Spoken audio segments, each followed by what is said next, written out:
Chief Douglas Calvert with the Bonne Terre Police Department. Early this morning in the city of Bonne Terre, about 9:40 a.m., we received a call for a disturbance on Boulder Drive, 113 Boulder, I believe to be exact, the nearest cross streets of Raider Road.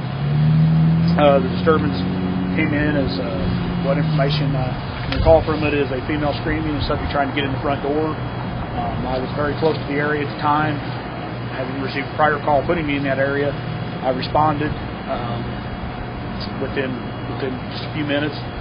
Upon my arrival, I observed a black SUV in front of the house with the door open.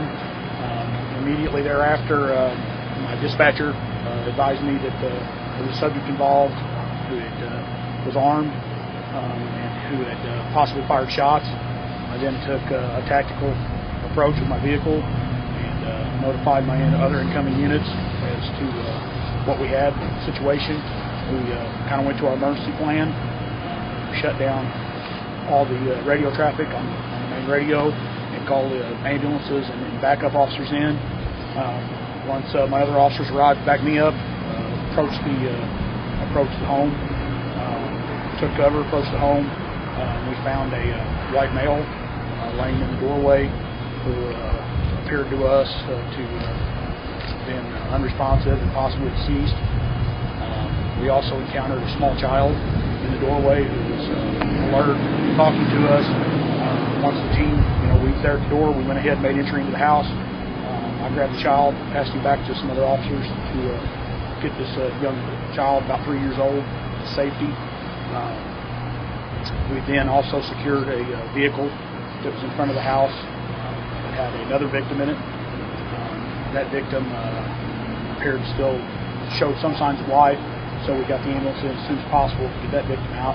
There was a child in that vehicle that was also rescued and, I believe, unharmed. We found another female inside the house upon securing it. The suspect, or person who we believe did the shootings, is also deceased. The white male took his own life when approached by Bonne Terre officers coming up from the back of the residence near Highway 67. This is a tragic event. It's not something that normally happens in the city of Bonne Terre. It's not even something that normally happens in any city.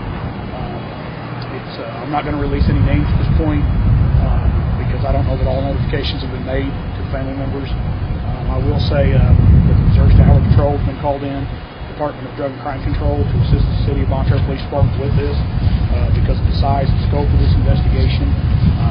We are still not totally clear on how or why the victims and/or the shooter were related. We don't believe we have any further suspects at this time. We believe the shooter is deceased. We don't believe that anybody else was put into danger other than these people. Just as a precautionary measure, the schools were all in the area. We have two large schools in the area that were placed on lockdown, as well as the neighboring hospital, just for security reasons. The schools had, I want to dispel any rumors with that, because some of them were out there. The schools were never in any danger. There was no students ever in any danger, and nobody harmed. No member of the Bonne Terre Police Department or any other law enforcement agency was harmed in this incident. And the shooter, again, took his own life. No officers had to be involved in that. Having said all that, I cannot thank my fellow law enforcement agencies and dispatch agencies, ambulance district enough, the support I received from city officials here in Bonne Terre for helping us through this tragic situation. And my heart goes out to the family members who have lost loved ones in this. This is just a hideous situation, and it's misfortunate. Do you have an ages on the little kids and sexes on them yet? It's our information at this time that both children were male. One was 3, the other was 18 months. 3 was in the doorway. Yes, we believe 3-year-old was initially rescued as in the doorway. Where are they now?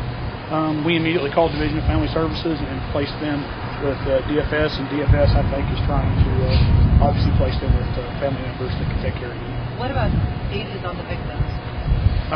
The ages on the victims are as follows. I read them earlier. I'd be happy to do it again. 25-year-old white male, 37-year-old white female, 19-year-old white female, and a 32-year-old white male.